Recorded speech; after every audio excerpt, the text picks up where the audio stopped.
welcome to the Transforming Trauma Podcast, a complex trauma podcast through the NARM Training Institute. My name is Sarah Bueno, and I'm so excited to be sharing today's interview with you. Hey, Transforming Trauma listeners. Please join us starting in June for our online NARM training in learning how to transform trauma. This online NARM basics training is available for professionals working with clients or populations dealing with complex trauma. Now more than ever before, it's essential that we learn how to resolve complex trauma and support post-traumatic growth. NARM provides a relational approach to addressing the current COVID pandemic and tools to support healing in the aftermath of this collective trauma. If you're looking for more advanced training in complex trauma and are working in mental health, healthcare, education, substance abuse recovery, or allied fields, join us for this Level 1 NARM training to become a NARM-informed professional. For more information and to apply, please visit at www.narmtraining.com/onlinebasics. Today's episode, we are having a conversation with myself, Brad, and Guy Macpherson. If you're not familiar with Guy Macpherson, you should definitely become familiar with him because he is a really great person and has been doing work in the trauma field for quite some time. With a doctorate in clinical psychology and with his project, the Trauma Therapist Project, the Trauma Therapist Podcast, and Trauma Therapist 2.0, Guy brings together resources for clinicians and therapists of all kinds who are starting out on their trauma-informed journey. Guy's inspiration comes from working with courageous individuals determined to learn and find meaning from the trials they have endured. For the last several years, he has dedicated himself to the study of trauma, post-traumatic growth, and most recently, the intersection of trauma and psychosis, specifically assessing and treating signs of early psychosis. His work helps individuals find meaning, strength, and inspiration after trauma. He does so by spreading awareness of trauma, helping educate and support and inspire individuals who are interested in learning more about trauma and who want to help those who've been impacted by trauma. So I hope you enjoy our conversation with Brad and Guy Macpherson. All right. So I am really excited about this roundtable discussion today we're going to have with Guy Macpherson and Brad Kammer. Hi, guys. Hey, what's up, man? Thanks so much for having me, you guys. Yeah, I'm so excited to be here.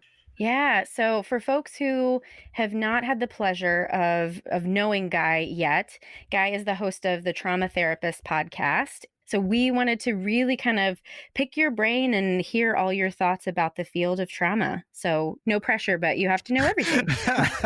Right. Okay. And the truth is that you've been an inspiration to so many of us. So you've given such a service to the trauma field. I know so many of us are subscribers of your podcast. And so when Sarah and I were putting our podcast together, Transforming Trauma, we just knew that we had to have you on. So we're really excited to have you here. Well, I appreciate that. Thanks. I appreciate you guys saying that. I guess first, if you want to tell people a little bit more about who you are before we really dig into the questions, that'd be great. Yeah. So, several years ago, I got my degree, my PhD in clinical psychology. And when I got into graduate school, I knew I wanted to focus on trauma. I was attracted to working with individuals who were kind of going through hell. For some reason, I felt like I could be there and sit and work with them, quote unquote, help them. And at that time, it was more of what was helping. I thought I could do something. And at the same time, I was kind of terrified. I went through graduate school and, went through my internships and found myself commuting a lot. I was always thinking about my clients, and just feeling like I didn't know what the heck I was doing. What am I doing? I don't know what the hell I'm doing. Why aren't they listening to me? I'm not cut out for this. Maybe I really can't do this. And at the same time, I was listening to a lot of podcasts. I was also going through a sensory motor psychotherapy training. So I had some hardcore trauma training under my belt, and still feeling, granted I was a really new therapist at the time, still feeling like I don't know what I'm doing. And, through certain experiences with certain supervisors saying, well, what makes you think your clients need to listen to you? I found myself thinking, well, looking at it in a different way. And, during these commutes, I was always thinking, wouldn't it be awesome if I had like what I conceived of like a master trauma therapist sitting beside me, could mentor me. And that's kind of how the podcast started, really to help newer clinicians kind of bridge that gap. And because I think there are a lot of people out there who want to help, we can go into what that means, but are hesitant, are intimidated for whatever reason, specifically around trauma. Anyway, so that's what I wanted to do. And I mean, there are more kind of tributaries off of that, but we'll start there. Well, that was one of our first questions, is what was the mission of your podcast? And you said really to invite new clinicians to learn this information in a different way.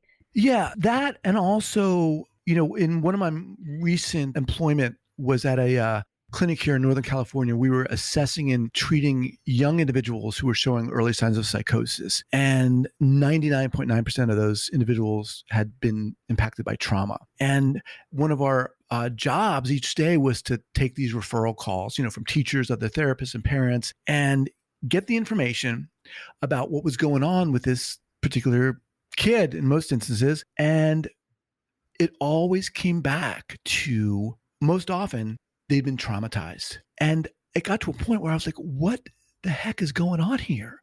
Because a lot of times therapists didn't think that they maybe should mention that, or didn't think that X had been traumatizing. And parents a lot of times just didn't have the thought that just because their kid was in a different room when they were killing each other, that might not have been traumatizing. Right. So I was like, what is literally like this? What is going on? There needs to be, we got to get this out there. So that was another part of it, just to get more information out there, open up a discussion about trauma. Yeah. I think that's a lot of what really inspired us too, and is really at the base of our intention around the Transforming Trauma podcast, because it's so much of this is really about service, and we're living in a world with unresolved trauma, and we can see it on the macro, we can see it on the micro.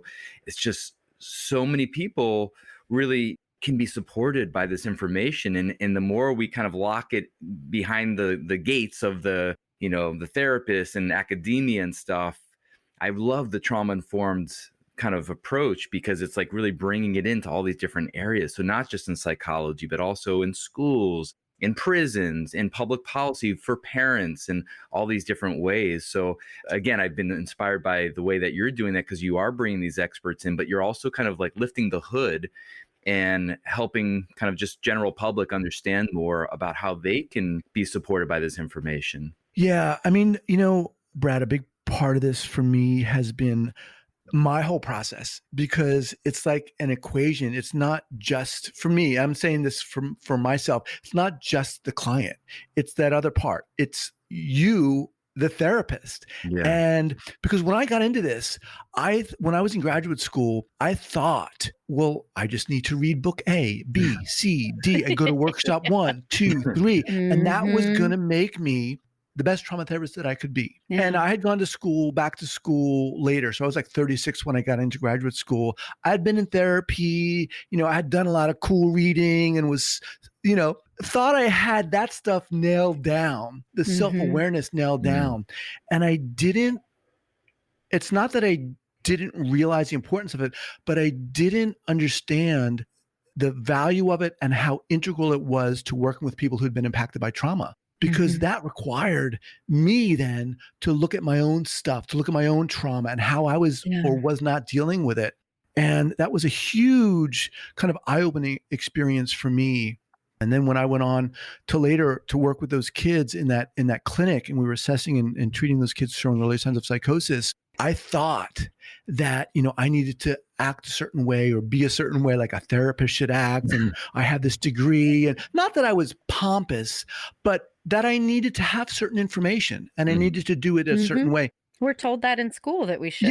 Yeah. And you can guess how the story ends. It didn't work. It didn't work out. Right. Yeah. It didn't work out. And it was my discovering of that process that really opened my eyes to what it means to be able to connect and how to connect and the power of that. I love what you're saying. And I always tell my students that you have to go to therapy. You have to be doing these things on yourself or you're not going to understand. And the ones that look at me with glassy eyes, I'm always so worried. Like, you're going out in the field, and I am afraid of what's going to happen to your clients and to you. Like you said, it was such a shock to you, this recognition of, it's ego. Not like you said, you weren't going in there egotistical, but it really was ego that was keeping you from being on the same level as your clients, right? Exactly. Because, let's face it, I think with, when someone walks into the therapist's office, more times than not, there's this implied dynamic, Yes. right? The therapist is up here in the sense that they know, of course they know more than I do, and all the things that implies and so forth. And, one of my guests said to me, and I'll never forget this, she said, your job is not, a therapist's job is not to take away, your client's pain. That's their journey. Who are you to think that? Yeah. And I was like, what?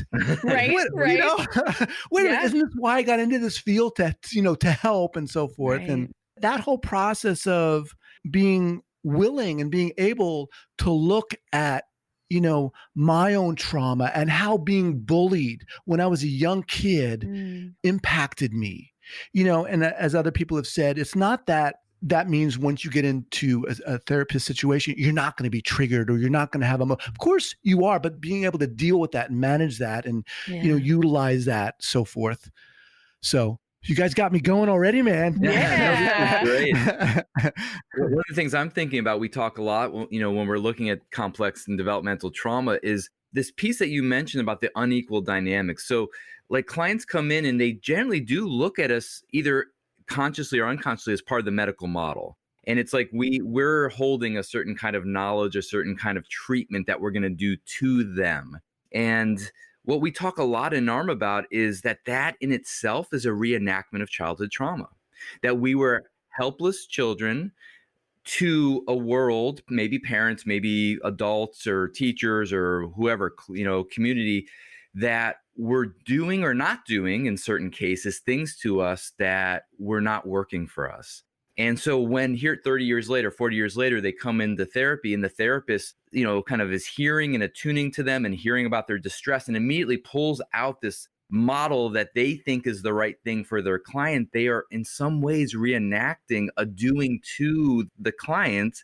And then that sets up a certain kind of response in the client. I always talk about my two kind of idols in the world are hospice workers and midwives. And it's like, those are the people that really learn how to just be in presence to support people, like you said, to be in their own process. And I think it takes a very special person that's able to kind of do that work for themselves. And also, like Sarah mentioned, like an unlearning of a lot of what we've learned in not only graduate school, but the popular culture, all the trainings we go to, a lot of the books we read, the journals that come out.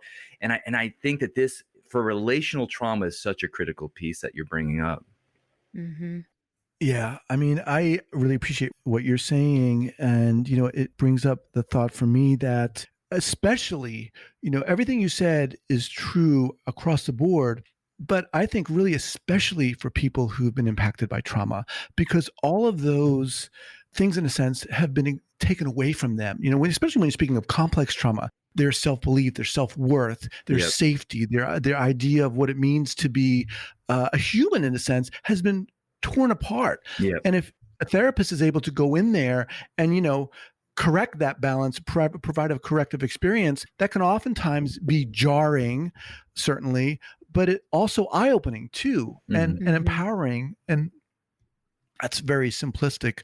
And the thing that gets me so excited about this, I think, is because there's this whole element of, being a human being with someone else and just how powerful that is. And the thing, I thought that was too simplistic. And when I first when I was in graduate school, I did. Come on. Of course, that's what it is. Well, it's not as simple as that, because it requires, like you're saying, Brad, these hospice workers and midwives, et cetera, it requires a certain beingness which isn't always easy. I mean, it certainly wasn't easy for me. It also requires people to really look at why they're doing this. Yes. Why are you a therapist? Yeah. You know, Yeah. because I got into it Mhm. because I wanted to help people and help prevent other people from being bullied, but that certainly wasn't conscious when Right. when I got into it. And the fact that it wasn't unconscious really impacted how I was in the room with them. And Exactly. that can be a problem.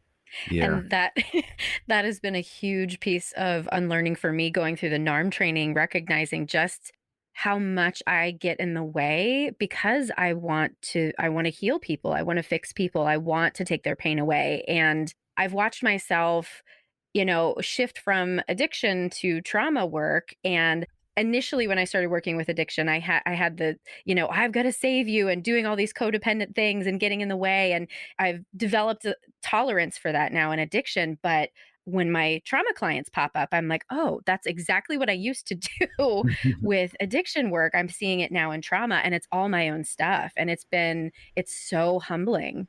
Mm-hmm. Yeah, I mean, this is the part of this whole discussion that really excites me, and it's what I like doing on the podcast. And Brad, quite frankly, it's what I really liked about talking to you, because you were kind of like a breath of fresh air. It's like I didn't have to dig in and get all this. You were Right. you kind of exuded that. I really appreciated that, and I'm Mm. not just saying this because I'm on your podcast. Right. Yeah, I mean, I think there's, for me, I can just tell you about my intention is it really comes from this grassroots, and grassroots in two directions. Grassroots in the sense that it's all going to be coming from our clients and from our community, but also grassroots in the sense that I have to walk the talk, right? I mean, certainly all of us have had experiences with really amazing teachers and therapists and stuff, but for me, the transparency piece, the relational piece is so critical. And I think you can be an amazing surgeon, for example, but people don't feel safe around you. They don't feel like you're going to be a good healer for them. And I think some of this really is about us, like you were saying before, about really traversing really scary territory for all of us, is this really deep stuff in all of us. I'm a firm believer every human being on this planet at this point has unresolved developmental trauma. And, it comes in a wide spectrum of how that shows up. And the social problems we're having, the family problems we're having, the personal problems, even the medical. Now we have all the research on the ACEs study about how that leads to medical issues. And if we can't do the work inside ourselves, I just think it's really not going to go in the way that we really hope it will. And so, again, it's the thing that I was also attracted to both of you about is the sincerity, and also just showing up not in our roles, but in our humanity. The reason why I was so attracted to NARM is because of this piece of intersubjectivity, that it's a big word for just like, how do we just show up as two humans, and supporting our clients to reconnect to the humanity that they had to disconnect from because it was too unsafe to stay connected to their authenticity. Yeah, that's a good point, because we're not just talking about, doing our own work and how great that is, but within the context of working with someone who's been impacted by trauma, the other piece is having that clinical knowledge, having that clinical expertise to be able to navigate the steps that you have to take, right? It's being able to utilize your own work, and Yeah. within the context, I call it like the trauma circle. When you're working with someone, stepping into that trauma circle, Mm. it's being able to know when to do X, Y, or Z, right? Mhm. Intervention and so forth. That other piece is super important too, obviously. Exactly. And Sarah, you made a comment to this before, but it's like, what gets in the way of us knowing when to use those interventions, those skills, is usually our own stuff.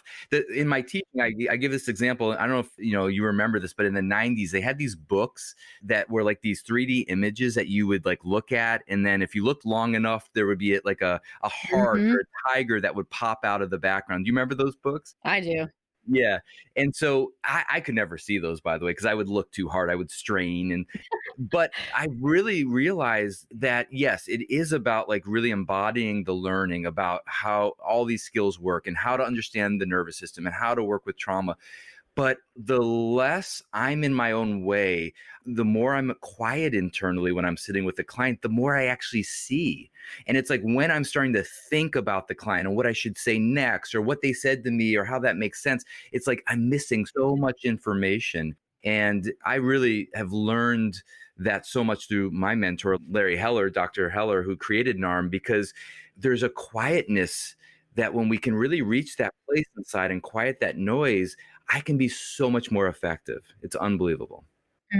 And when I'm quiet, that's what happens with the client. I literally had that happen last night with a client who's I only see him once a month. So he's not like really quote unquote getting NARM yet within himself. That's what he says. And in my head, I'm running through all of the pillars. I'm running through all of the interventions. And then I just like got out of that and was with him. And then all of a sudden agency appeared and we were able to be in this quiet space together. That's exactly what happened. That's beautiful. That's exciting. I mean, for me, there was a lot of fear, and I didn't realize it at the time, but there was a lot of fear of being with myself, because that quiet means that for me, it was easy. And I think for a lot of people, it's easy to fall back on page, 222 of so-and-so book, and have that memorized. And, next week I'm going to go and utilize that with this particular client.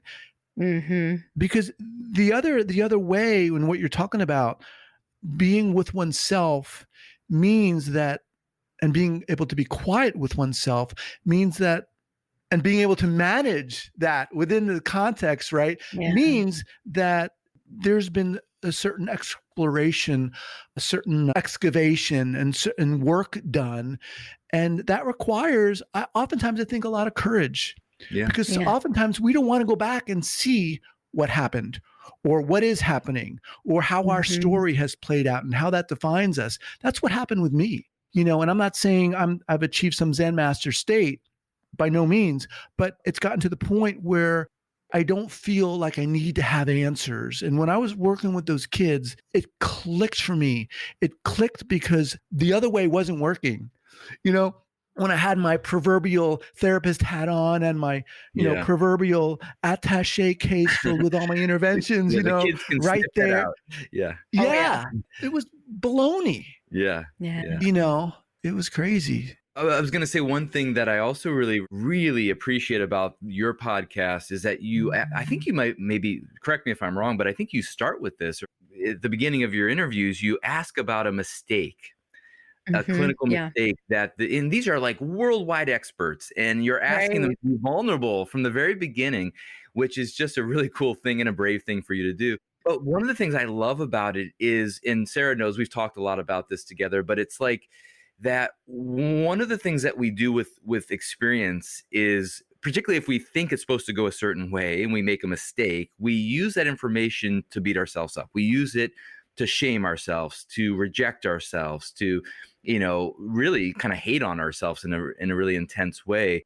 And I love that you're offering this and reframing it, that these learning mistakes, and most of your guests go in that direction. They say they were so glad that this happened to them.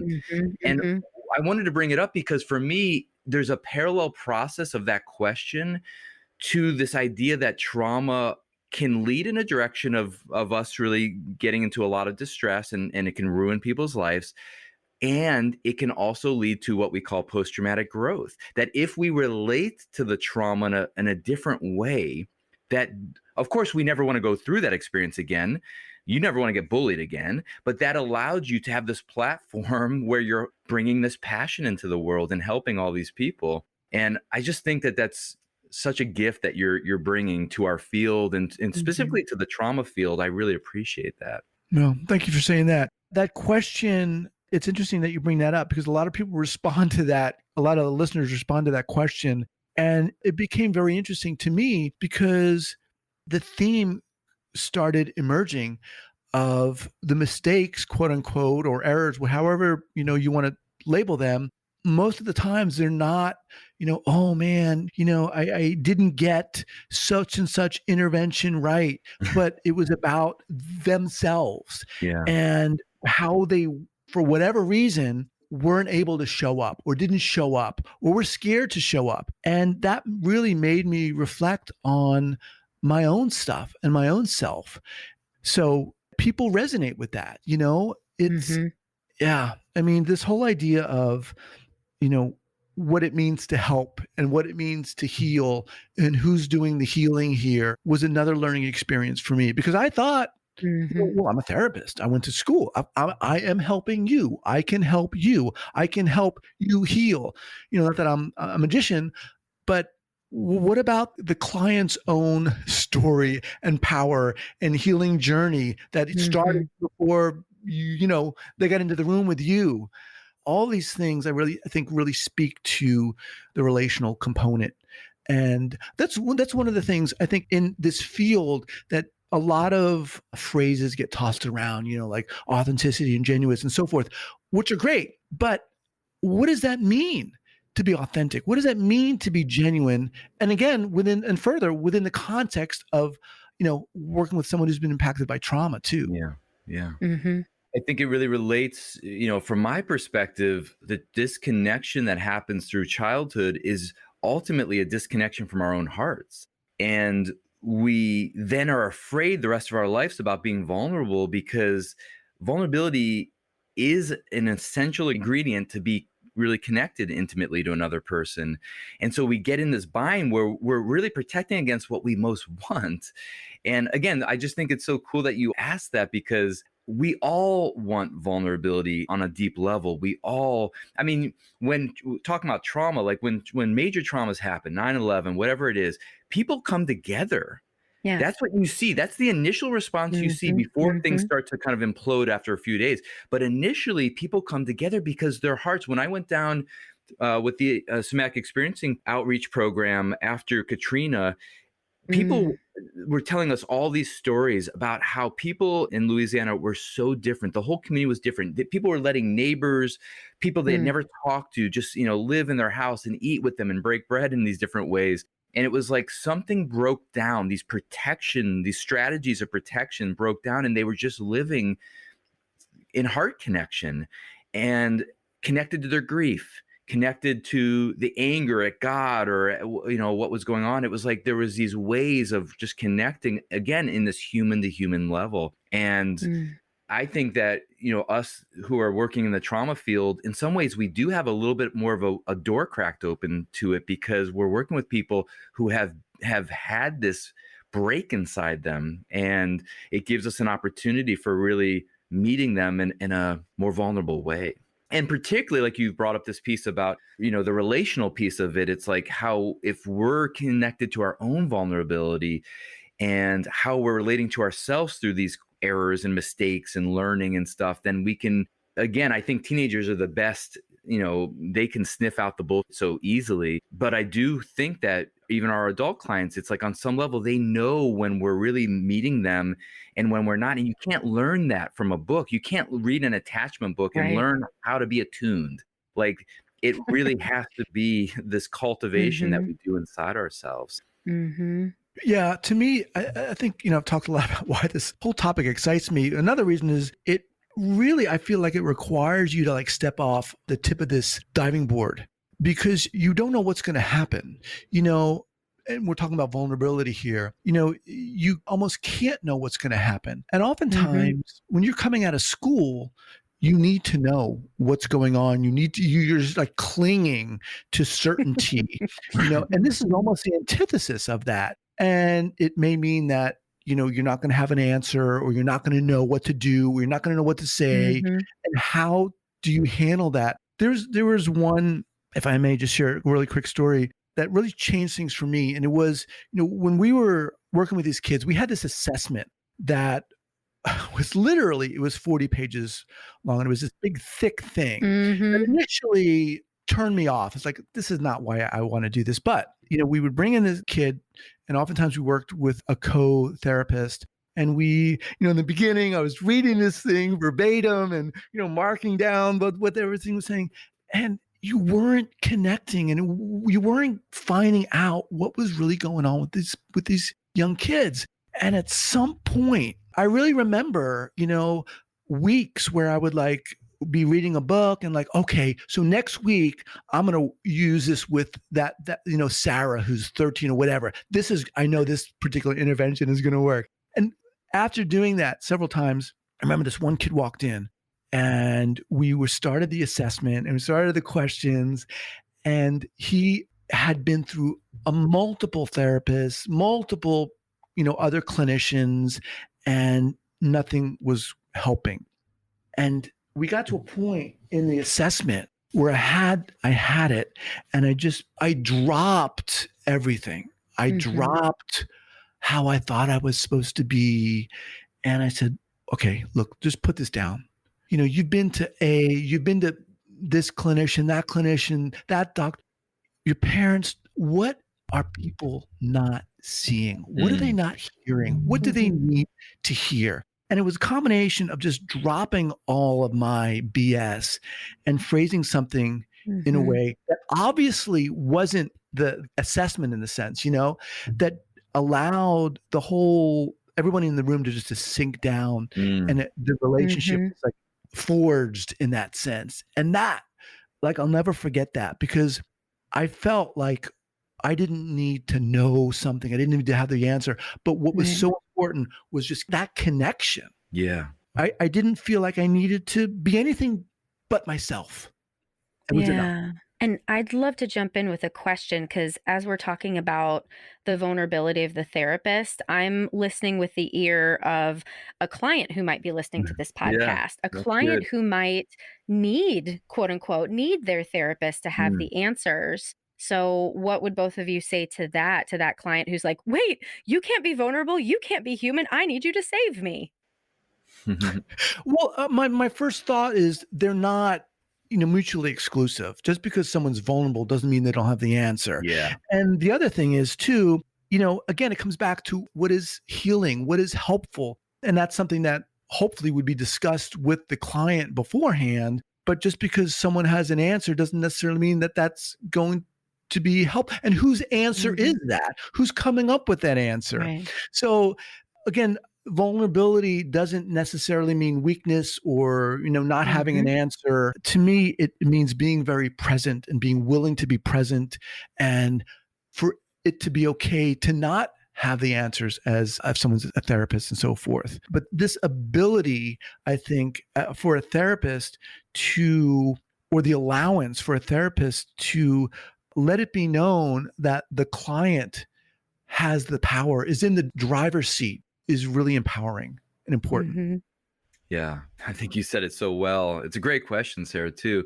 And I mean, I'm probably going to say the same thing that you just said, Guy. But I mean, for me, the vulnerability is really the vehicle inside us to be present, to be open, to be curious, to be willing to learn, to be willing to see what's going on inside. Like that example you gave before about just dropping the assessment and just being curious and open and willing to know about the child's inner state. Not about what you need from them or what you think they should do, but really what's going on for them, and asking that and holding space for that. It doesn't matter if you're a child or an adult. We just have not had enough experience with that. So, I mean, I think that's how I'm kind of thinking about where the vulnerability is what allows us to kind of show up in a much more open way. And also, Sarah, you've heard me talk about this a lot, but we differentiate in NARM between states and behaviors. And so I think, with some clients, you can show up behaviorally more open, more sensitive, more heartfelt, more, leading with your empathy. And some clients, that's actually going to be counterproductive. And so behaviorally, yes, we might have to adjust how we show up with different clients, but ultimately the state of receptivity to be receiving another client's true experience really is kind of a vulnerable place or an open place, whatever the word we want to use. So, yeah, that's a good point. And I think, it's very easy to imagine vulnerability as some like wet noodle, and it's certainly. I don't know why that's hilarious to me, but I'd love it. Go on. It's a good meme to make, Sarah, there. Yeah. Yes, I will. that having that self-awareness within this whole, again, I think it's really important to bring this discussion back always we're talking about something very specific. In my mind, we're talking about, what it means to be working with someone who's been impacted by trauma and Yeah. what is involved with that. In a different context, certainly it couldn't be different. But that is a really good question, because I would be very curious about what vulnerability meant to that client. And if it's a negative thing or a weak thing, that would be very Right. interesting to explore. Yeah. I mean, also, so many kids who experience developmental trauma, it was because their parents or their environment didn't have it together. And so if you come in and you feel like your therapist doesn't have it together, then that in itself could be another kind of triggering for it. And so that's why I think it's important to differentiate between the behavior and how we show up versus the state, because I would like to think of myself when I show up as a therapist that I'm actually very confident, that I really feel like I'm pretty confident in my knowledge and my skills. And that becomes kind of a bedrock for then how I can surrender myself to be even more open, because I have that confidence, in that those two things aren't mutually exclusive. In fact, I think they actually can reinforce each other. Right. Yeah. And again, this is where the experience of a therapist comes into play, the skill of a therapist comes into play, the timing, being open, being courageous, being fearless, being willing to be creative, to being able to trust. That was a big thing for me too, having self-trust in my own beingness. Yeah. And being able to stand on that edge of that diving board, in a sense. Yeah. Yeah. Guy, what trends have you noticed about trauma work, the field, since you started the podcast? I've made it a point to bring on people from a variety of backgrounds.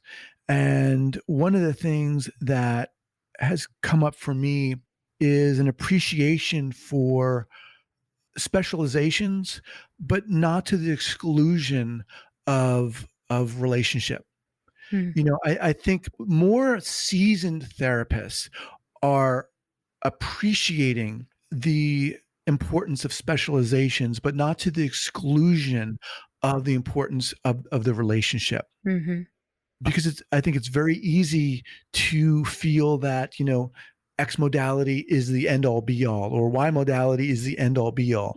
But, being able to forge and create a relationship is foundational, especially to work with people who've been impacted by trauma. I mean, that's one of the themes that keeps coming up. I think another one is how important it is for people to honor themselves and to find out what's going to work for them, given the fact that there are so many modalities out there. Newer clinicians, where do you start? How the heck do you pick and choose from all these different modalities? And one of the things that keeps coming up again on the podcast is, I might have someone on who's been practicing EMDR, and they might say, well, you know what, that's great, but if it's not going to resonate with you, it's certainly not going to resonate with the client sitting in front of you. And it's interesting that what you're sharing it sounds the opposite of what I know my students are learning in classes in grad school, because, they're learning all these evidence-based practices, and I don't know that they're being taught this, but the understanding that the clients are intuiting is this is the way to do therapy. Right. And what I hear you saying is, we can throw that out the window if that's not what's working for the client. It's really about the relationship. I mean, I'm amazed at how many different perspectives there are and how many different avenues there are. And I'm not talking about whacked out people who are doing crazy stuff.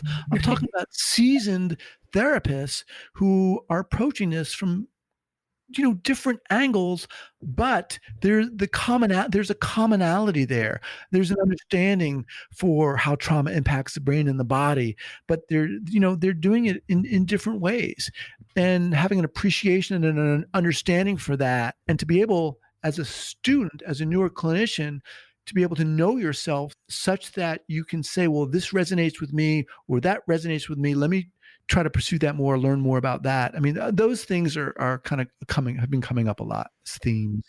In terms of Sarah's question, Guy, about the trends, she made a comment about the evidence-based. And I mean, do you hear that coming up on the podcast you do? I mean, are people, because it's, as a trainer, that's a big part of my life now. I'm a trainer, and it's like there's such this resistance in our field and from community health centers. And, it's like, if you're not evidence-based, you don't even exist, basically. Right. Right.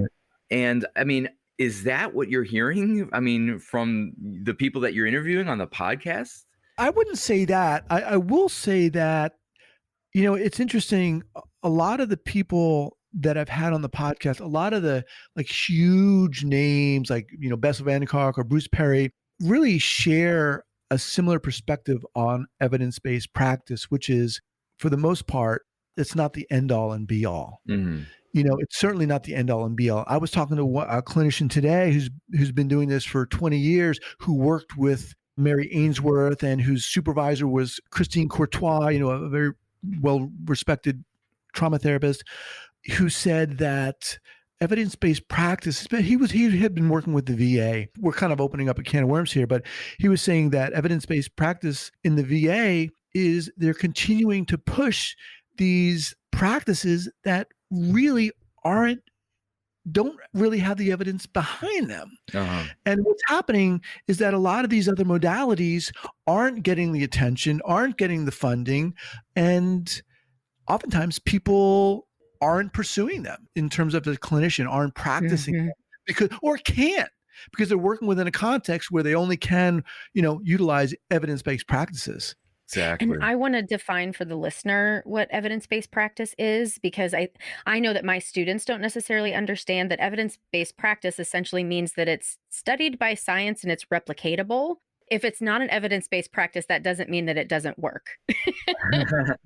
Yeah. It's kind of the powers that be that say that this is a model that is going to work and is going to get funding. And that's where then the research goes. And I have this experience that my brother is a physician, and he graduated medical school 25 years ago or whatever that was, 25, 30 years ago.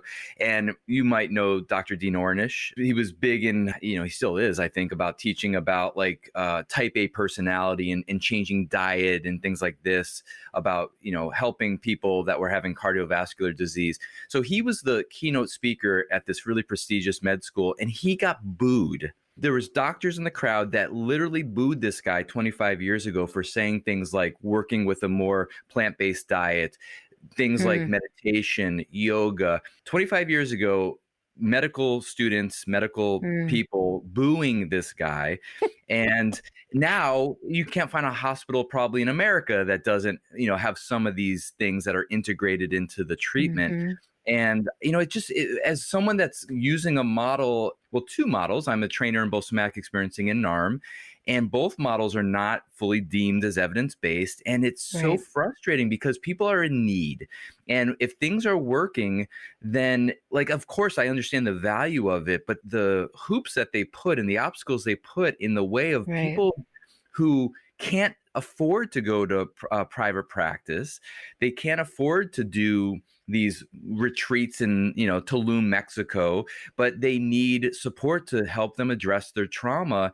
And it's so frustrating for me. And it really fuels me to leave my family and go travel all around to try to educate people. And I think that's something all three of us share. We're all teachers, and we're all, doing these different public service announcements, basically, to kind of help people get the work so that it can help them and help their communities. I think another side to this is that clients out there, oftentimes, I guess what I'm hearing is that clients are ready. Clients are thirsty for whatever's going to help. Oftentimes they don't care whether something's evidence-based, and quite frankly, don't even know what's evidence-based. Right. But they are open, and people are getting helped. But the other side to that is, well, how are these modalities getting out there? What are the spotlights being shined on? And in many cases, it is those things evidence-based, Yeah. But, with the VA, there's been a lot of research on the benefits of, canines helping people with PTSD. But that, as of this point, it's not evidence-based. Yeah. Petting a doggy is not evidence-based, but it works. Right. Yeah, when you think of it like that, it makes it sound so ridiculous. There's so many things that humans have been using for thousands of years. Right. And it's like we're getting in our own way. It really is frustrating in some ways. And also it just, it gives me more fuel to continue to do the work that we're all doing. Yeah. Well, what is your future vision with your podcast and general engagement in the trauma field? My future vision for the podcast, I think really just talking more about this. I mean, I love this topic and continuing to do it. I mean, I just get so excited about this topic because there's something so simple about it. It's creating relationships and the power of relationships, especially within the context of working with people who've been impacted by trauma. That to me is, I want to be more effective and impactful in that sense. But where do I see my engagement in the trauma field going? I think creating spaces where clinicians can come and stand on that diving board and get to the point where they can, take those steps to walk up to the end of it, to the edge of it. That's what I'd like to do, Do you ever have meetups? I haven't. We should do it. Sounds good. Yeah. Yeah. Brad, do you have anything to add? The meetups sound fun, but I'm just really, again, touched, by all that you're sharing. And I think back to like the beginning days of like psychoanalysis where Freud, was just creating this model, and he had people that were mentoring under him for years and years and years. And they started establishing these communities of people that were all mentoring each other and giving each other support. And we have so lost this in our modern era of like, we're all of us therapists are like on islands with our client, with our very complex clients. When you're working with trauma, you're working with super complex clients. And not only are they complex, but they bring up so much for us, and they're dealing with a lot. And I just think that the value of what you're bringing in terms of both the podcast and your vision, and also it's very aligned with, of course, what we're doing too in NARM, is really creating the power of relationships, creating mentorship so that we have each other's backs, so that when we're sitting there with a really intense client, we feel like we have backing, we have people that are holding us.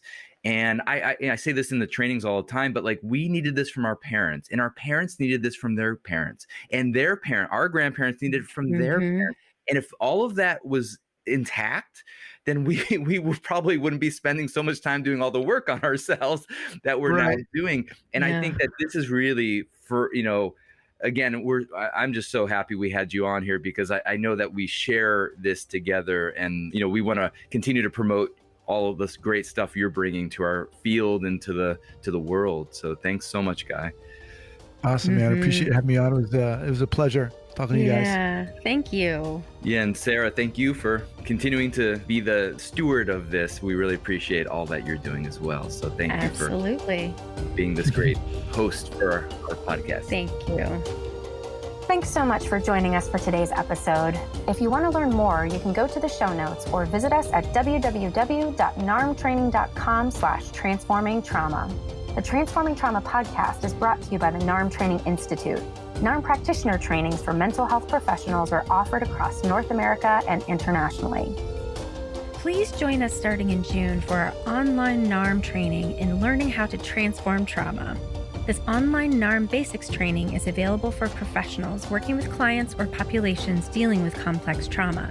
NARM provides a relational approach to addressing the current COVID pandemic and tools to support healing in the aftermath of this collective trauma. Join us for this Level 1 NARM training to become a NARM-informed professional. For more information and to apply, please visit at www.narmtraining.com/online-basics. Thank you to Andrea Klunder and the Creative Imposter Studios for producing and editing, to Tori Essex for our album art, and to Brad Kammer for the creation of this podcast. We look forward to building community and connection with you and changing the world by transforming trauma.